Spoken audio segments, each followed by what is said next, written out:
쌍방울그룹의 불법 대북 송금 의혹 등으로 재판에 넘겨진 이화영 전 경기도 평화부지사가 징역 9년 6개월을 선고받았습니다. 당시 경기도지사였던 민주당 이재명 대표의 대북 송금 의혹 수사 여파는 어떨지도 관심인데요. 관련 내용 김성수 변호사와 함께 짚어봅니다. 안녕하십니까? 어서 오십시오. 안녕하세요. 예, 이화영 전 경기도 평화부지사 1심에서 9년 6개월이 선고됐습니다. 어떻게 평가하십니까? 예, 일단은 이게 좀 소식이 오래되다 보니까는 사실관계를 한번 설명을 해드리고 말씀을 드리면 좋을 것 같습니다. 예. 일단 범죄 혐의에 대해서 말씀을 드리겠습니다. 일단은 이화영 전 부지사가 2022년 10월 14일에 이 기소가 됐고 이제 재판으로 넘어갔고 1년 8개월 만에 이제 1심 선고가 이뤄진 것인데 이 범죄 혐의가 크게 세 가지 사실관계로 나눠집니다. 그래서 첫째 사실관계를 말씀을 드리면 일단은 이화영 전 부지사가 2018년 7월부터 2022년 7월까지 이 경기도 평화부지사 그리고 또 경기도 산하 킨텍스의 대표이사로 재임을 할 당시에 쌍방울 측으로부터 이 법인카드라든지 자동차 사용이라든지 또 그리고 이 지인을 통해서 허위 급여를 받는 방식으로 해서 총 3억 3,400만 원 정도를 수수를 했다고 본 겁니다. 예. 그래서 이 부분이 이 정치자금법상에 정치자금을 받을 때는 이 규제 기준이 있거든요. 그런데 이 기준을 이제 위반했다라고 해서 정치자금법 위반 혐의가 하나가 있었고 또 이 금액 중에 일부는 직무와 관련해서 뇌물을 받은 것이다. 이렇게 해서 뇌물로 또 2억 5,900만 원에 대해서는 이제 별도로 이제 기소가 됐었습니다. 이게 한 가지 사실관계고 예. 또 다음 사실관계가 이제 이후에 추가로 기소가 된 부분인데 이 부분은 이제 이재명 더불어민주당 대표가 경기도지사였지 않습니까? 예. 그래서 그 당시에 2019년에 이 경기도지사가 북한에 방북을 하는 그 목적을 위해서 이 쌍방울을 통해서 북한 스마트팜 사업 비용 500만 달러를 일단 북한에 송금을 하도록 했고 또 그리고 이 도지사 방북 비용으로 추가로 300만 달러를 송금하게 했다라는 이 취지인 겁니다. 그러면 이와 관련해서는 이 외국환 거래법이 있습니다. 이 외국환 거래법은 일정 금액 이상의 외국환을 뭐 송금을 한다든지 이런 이제 행위를 할 때는 이 허가라든지 신고를 하도록 되어 있습니다. 그런데 이런 부분에 대해서 위반을 했던 부분이 있었고 또 이제 북한 같은 경우에는 이 제재 대상 국가이기 때문에 이 송금을 한다든지 금원을 이렇게 이제 출금을 해서 보내는 이런 과정에 있어서 또 이 부분도 허가나 신고를 받아야 되는 그 이제 법이 외국환 거래법에 명시가 되어 있는데 이 부분도 위반을 했다는 겁니다. 그래서 외국환 거래법 위반 이게 이제 혐의가 하나가 또 있었고 예. 또 마지막으로 이 쌍방울 측에 이 혐의 관련해서 본인의 이런 법인카드 사용이라든지 이런 혐의 관련해서 수사가 진행이 될 것이 예상이 되니까 이 쌍방울 측에 관련 이제 자료들을 이제 폐기해달라 이렇게 요청을 함으로써 증거인멸 교사를 했다는 겁니다. 예. 이렇게 세 가지 혐의로 재판이 이뤄졌고 이에 대해서 일단은 재판부에서는 이 사실관계에 대해서는 대부분 검찰에서 봤던 혐의를 인정을 한 부분이 많았고 다만 이 법리상 뇌물죄 같은 경우에는 이제 직무 관련성이 인정이 돼야 되는데 직무 관련성이 인정이 안 되는 뭐 이제 킨텍스 대표이사 같은 경우에는 직무 관련성이 인정이 되지 않는 기간이었다라고 해서 그 금액 그 기준 당시에 이제 받은 금액은 빼준다든지 뭐 그리고 또 이제 송금한 금액 중에 일부는 이제 그런 뭐 외국환 거래법 위반으로 볼 수 없는 이 법리상의 문제가 있는 부분이 있었기 때문에 그 부분 무죄가 선고된다든지 이렇게 해서 일부 무죄의 사실관계가 있지만 이 죄명 자체는 다 유죄가 선고가 됐기 때문에 죄명은 다 유죄를 선고를 하고 다만 사실관계 중 일부 이제 제한 부분을 제외한 사실관계를 근거로 해서 오늘 이제 검찰에서는 당초에 징역 15년에 벌금 10억 원 이제 그거를 내달라 이렇게 구형을 했었거든요. 예. 그런데 그에 비해서 조금은 낮다고 볼 수 있는 징역 9년 6개월 그리고 벌금 2억 5천만 원이 선고됐다는 그런 소식이고 이에 관해서 뭐 여러 가지 해석이 가능하겠지만 우선은 재판부에서 보통은 이렇게 죄명이 많으면 일부 사실관계에 대한 죄명은 인정이 되고 일부 사실관계에 대한 죄명은 이제 인정이 안 되고 이 부분에 대해서는 그러면은 판단이 빠지니까는 이 구형보다는 많이 낮아지는 경우도 많거든요. 그런데 이 사실관계 대부분이 인정이 되다 보니까는 이렇게 조금 중하게 나온 것이 아닌가 이런 관측이 나오고 있습니다. 예, 재판부가 이화영 씨가 반성이 없었다 이렇게 표현하기도 했는데요. 어떤 점들을 이렇게 본 건가요?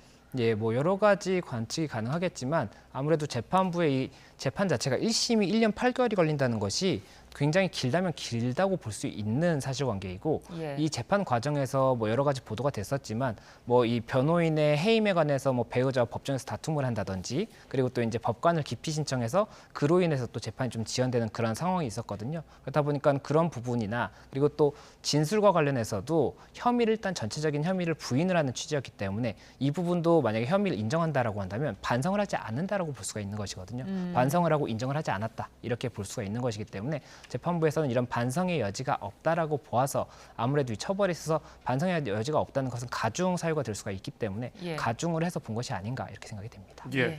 또 가장 관심을 끌었던 것 중에 하나가 이 전 부지사가 법정에서 번복했던 경기도지사에게 쌍방울의 대납을 보고했다는 진술. 이것에 대해서 법원이 이 사건과 무관하니까 이 부분에 대해서는 김성태의 행동 동기로서 평가하는 것이 적절하다 이렇게 언급하고 더 이상 판단을 안 했거든요. 이 점은 어떻게 보셨습니까? 네, 아무래도 이번 판결에서 만약이라도 사실관계에 관해서 그러한 뭐 이재명 대표가 관여한 것으로 보인다. 이런 취지가 나온다고 한다면 이에 대해서는 또 여러 가지 다른 해석이 나올 수가 있지 않습니까? 그렇다 보니까 재판부에서도 그 부분에 관해서는 선을 명확하게 그은 것 같습니다. 그리고 이번 혐의에 대해서는 이 경기도지사의 방북 비용을 대납하도록 했느냐 이것 자체는 쟁점이 될 수가 있겠지만 이러한 사실을 이화영 전 부지사와 쌍방울 대표만 알고 있었는지 아니면은 이것이 이재명 그 대표까지 올라갔는지 이 부분은 이 올라갔는지에 대해서까지는 판단할 필요가 없는 부분이었거든요. 그렇다 보니까는 이 정확하게 이 법리 판단에 있어서 중요하지 않은 부분에 대해서는 아무래도 너무 중요한 사실관계이기 때문에 정치적으로는 그렇기 때문에 선을 그은 것이 아닌가 생각이 됩니다. 재판부가 조금 부담스러워했다고도 볼 수 있을까요? 아무래도 뭐 재판부가 부담스럽다기보다는 이 판결의 효력이 굉장히 크지 않습니까? 지금 예. 뭐 이게 보도가 되고 이렇게 하다 보면 효과가 굉장히 클 것이기 때문에 그 부분을 조금 객관성을 유지한 것이 아닌가 이렇게 보입니다. 예. 네. 그렇게 되면은 이재명 민주당 대표에 대한 어떤 재판에서 오늘 이 판결이 영향을 줄까요? 일단은 이재명 대표 관련 이 방북 비용과 관련해서는 그 작년 9월에 구속영장이 신청이 됐다가 그때 기각이 한번 된 다음에 조금 수사가 이제 조금 동력을 잃었다 이런 관측이 나오고 있는 상황이었고 예. 다만 지금 오늘 유죄 선고로 인해서 방북 비용에 대해서 일단 도지사의 방북 비용이다라고 1심 판결은 인정이 된 것이거든요. 그렇기 때문에 이와 관련해서 검찰에서는 그 사실관계를 전제로 해서 조금은 더 수사를 할 수 있는 동력이 생겼다고 보고 기소까지도 가능하지 않을까 생각이 됩니다. 다만 이게 1심 판결이기 때문에 항소심에서 이 사건 자체도 사실관계가 달리 인정될 수도 있는 것이고 또 그리고 재판부마다 사실관계를 달리 볼 수도 있는 것이기 때문에 만약 기소가 된다고 하더라도 이번 이 1심 판결의 사실관계가 그대로 인정될 수 있다라고 단정하기는 좀 어려운 것 같습니다. 예, 이번 재판의 또 다른 쟁점이 이른바 술판 회유 의혹이었거든요. 이 부분 먼저 조금 설명해 주실까요? 예, 이 부분 사실관계도 굉장히 많은 관심을 받았던 부분인데 이화영 부지사가 이 재판 과정에서 이제 그 증거가 하나가 제출이 됩니다. 그래서 검찰에서 증거를 제출을 했는데 이 검찰의 진술 조서, 그러니까 이 피고인에 대한 진술을 받았는데 이화영 전 부지사가 이 진술 당시에는 검찰에 이렇게 이야기를 한 겁니다. 이게 그 도지사 방북 비용으로 이 몇백만 달러가 지급이 된 것이 맞고 그리고 이재명 대표도 이걸 알고 있었다. 이렇게 진술한 검찰 진술 조서가 나왔는데 그 다음에 이화영 전 부지사가 이 한 달 정도 직후에 이 부분을 이제 번복을 합니다.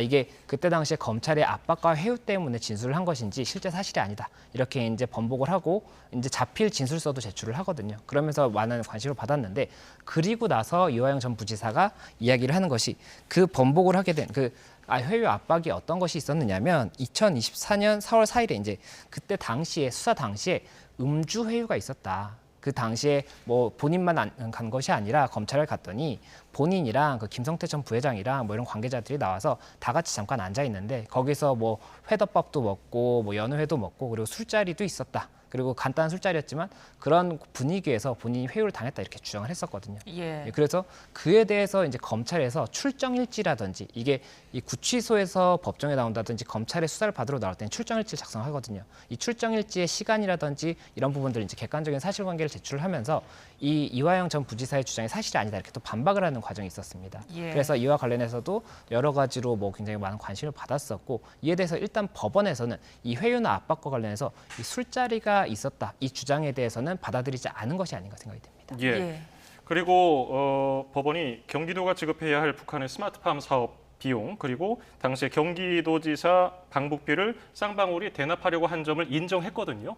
그런데 외국환 거래법 위반죄에 대해서는 일부 무죄가 나왔어요. 이 점은 어떻게 해석해야 합니까?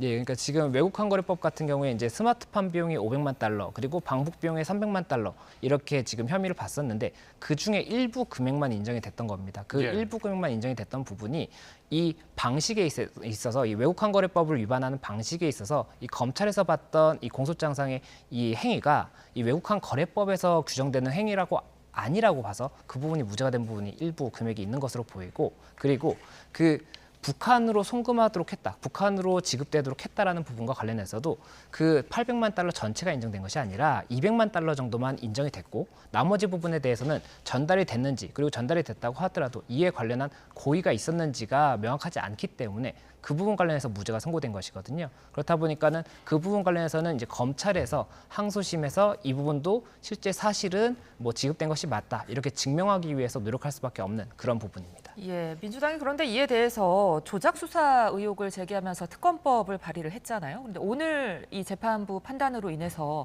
특검이 실행될 수 있을지 좀 의문이 생기거든요. 어떻게 보세요?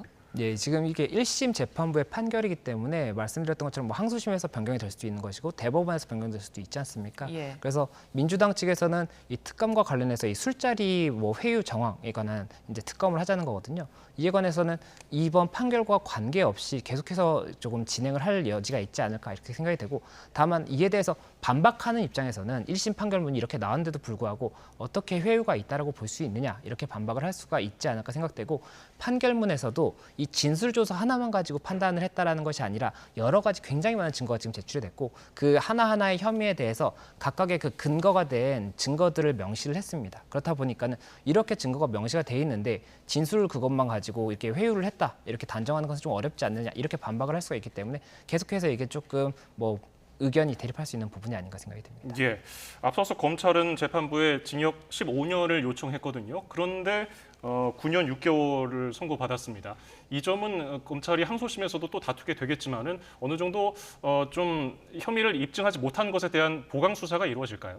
예, 아무래도 보강 수사가 이루어진다기보다는 이 재판 과정에서 항소심에서 일단은 지금 기록은 거의 다 있다라고 봐야 되니까 예. 그 기록에 대해서 다시 한번 법원을 이제 설명을 하고 이런 부분이 이 부분을 증명하는 것이다. 이렇게 이 증명하는 과정에 대해서 다시 한번 이제 그 시간을 소요를 할 수밖에 없는 것으로 보이고 이제 이화영 전 부지사 같은 경우에는 오히려 또 이번에 인정된 부분들에 대해서 이 부분이 이렇게 사실 오인을 한 부분이 있다. 그러니까 1심 판결에 대해서 항소를 할 때는 법리 오해랑 그리고 사실 오인 이 두 가지를 이제 방향으로 나눠서 주장을 하게 되는데 법리 오해 같은 경우에는 지금 뭐 이 뇌물죄 같은 경우에 뇌물죄의 뭐 주체가 누구인지 대상이 무엇인지 뭐 행위가 무엇인지 이런 거에 대해서 이제 법리적인 걸 다투는 것이고 이 사실 오인이라는 거는 사실관계를 인정한 1심의 판단 자체가 사실관계를 오인했다라고 하는 겁니다. 그래서 아무래도 사실 오인과 법리 오해를 같이 주장을 할 것인데 지금 사실관계는 웬만한 부분은 다 검찰의 주장이 인정이 됐다라고 볼 수가 있기 때문에 이 사실 오인에 대해서 굉장히 좀 적극적으로 이화영 전 부지사 측은 다툴 것이고 검사 측에서는 이 인정되지 않은 사실 부분에 대해서 다투면서 이 법리적인 부분에 대해서도 무죄가 선고된 부분은 다투지 않을까 생각이 됩니다.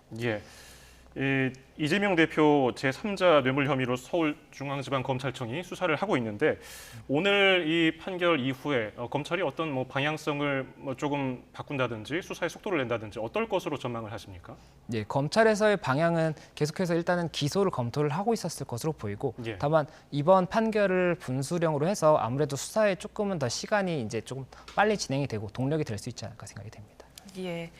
다음 주제 짚어보겠습니다. 어제 일어난 황당한 사건인데요. 어제 현충일이었는데 부산의 한 아파트에 일본의 군국주의를 상징하는 우길기를 내건 사건이 있었습니다. 이 사건 좀 설명해 주실까요? 예, 그 부산의 한 아파트에 이제 어제 현충일이었는데 말씀하셨던 것처럼 우길기가 이제 게시가 됐습니다. 우길기 2개가 게시가 되고 그리고 가운데에도 이제 이 문구가 적혀 있었거든요. 판관 합동 사기극 이렇게 문구가 게시가 돼 있었습니다. 그래서 이와 관련해서 뭐 아파트 주민들, 뭐 아파트 관리실 이런 곳에서도 좀 게시를 이제 내려달라 이런 취지로 이야기를 했었는데 일단 현관에 갔더니 현관에는 뭐 지금 현재 집주인이 없다, 집에 살고 있는 사람이 지금 여행을 가서 없다 이렇게만 명시가 되어 있어서 이와 관련해서 이제 온라인에서 굉장히 많은 공분이 있었고 관련 이 지금 게시자의 뭐 인적 사항이라든지 이런 부분까지도 이제 온라인을 통해서 퍼졌었습니다. 그러면서 굉장히 많은 관심을 받았던 그런 사안이고, 이에 대해서 현재 이 게시자는 주장을 하는 것이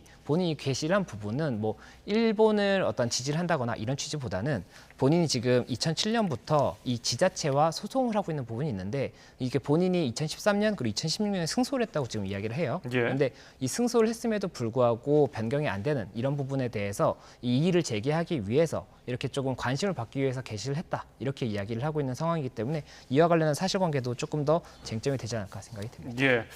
그 수용구와의 갈등을 공론화하려고 이런 행위를 벌였다고 주장을 하는 건데, 어쨌든 방식에 대해서는 부정적으로 보는 분들이 많아요. 그리고 지난해는 3.1절에 세종의 한 아파트 베란다에 일장기가 걸리는 일도 있었는데, 이거를 어떻게 좀 제재할 방법은 법적으로는 없습니까?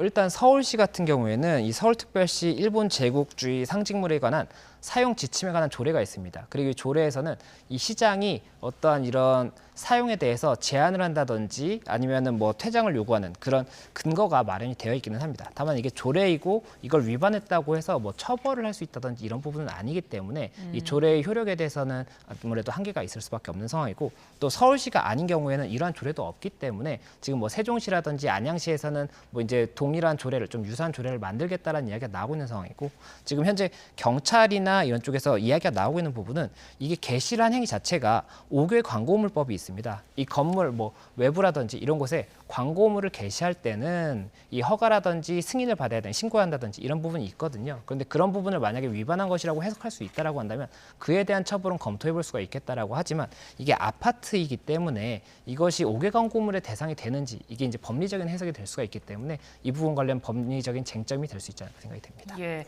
지금 뭐 공분이 이어지면서 이 개양을 한 사람의 이제 신상털기가 시작이 됐지 않습니까? 그러면서 같은 직업군에 근무하는 동명이인이 피해를 보기도 했는데요. 좀 주의가 필요할 것 같아요. 어떻게 보세요? 예, 맞습니다. 말씀하셨던 것처럼 이 인적사항, 뭐 이름이라든지 직업 이런 것들이 이제 온라인을 통해서 퍼져 나갔는데, 그와 관련해서 마침 동명이인이고 같은 지역에 이제 거주하고 계시는 분이 있었던 겁니다. 예. 그렇다 보니까는 오히려 이분이 근무하는 그 직장에 뭐 서버가 다운이 된다든지 이런 조금 피해를 입었다라고 이야기가 나오고 있어서, 이 신상 털기 자체도 명예훼손이라든지 이런 법적인 문제가 될 수가 있는데, 이 선의의 제3자가 피해를 입을 수도 있기 때문에 이에 대해서도 주의가 필요하지 않나 생각이 되고, 이 형법상 만약에라도 이게 명예훼손이 사실 적시라고 하더라도 처벌이 되는데, 허위 사실 적시 같은 경우에는 더 강하게 처벌이 될 수가 있거든요. 예. 그래서 그런 부분들과 관련해서는 조금 주의가 필요하지 않나 생각이 됩니다. 예, 마지막 주제도 살펴보겠습니다. 서울 강남 오피스텔에서 모녀를 살해한 박학선이